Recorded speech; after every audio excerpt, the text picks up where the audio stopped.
The great thing about Avatar, the game, is that we've got this choice at the beginning. It becomes a question of what's the right thing for the player. Depending on the choice you make, you get a different game.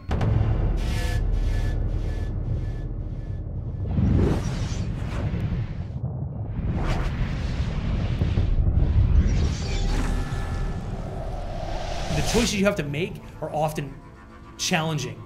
You really want to do the right thing for the right reasons, and as you become more familiar with your character, his own redemption is sort of at stake. And when Ubisoft came to us, they came to us not speaking about technology. They came to us about a game that was about the choices you make. The choices you make in the game affect the world around you and your play around you, and that's really exactly what the movie's about. You can play the game as an RDA trooper, or you can play the game as an avatar. You have two choices. So there are no good guys and bad guys. And it's a question of, what's the right thing to do?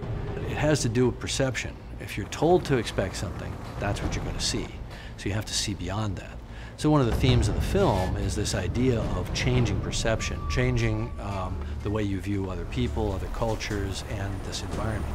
So, Pandora is kind of a metaphor for that. The players are presented with the same overall dilemma that the main characters in the movie are presented with. On one side, you have the technology, the RDA that came to Pandora to harvest.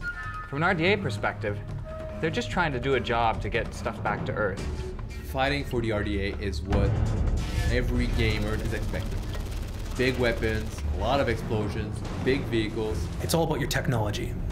You rely heavily on the gadgets you have, the hardware, the military firepower. You have a variety of weapons to choose from, as well as a small arsenal of vehicles. And then there's the Na'vi. The Na'vi are the indigenous people on Pandora who've lived there for thousands and thousands of years, living in perfect harmony with the world until the humans arrive. As an avatar, you're going to discover the life, the culture of the Na'vi, and you're going to find actually a reason to fight for. Right away, your perspective changes. Whereas before you were kind of looking up like this at all the Na'vi, you instantly feel much more powerful. The trees are your friends like they never were as a corp.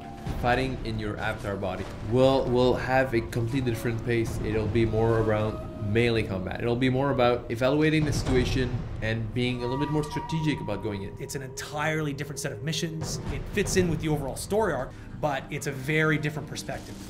You're a 10-foot tall soldier.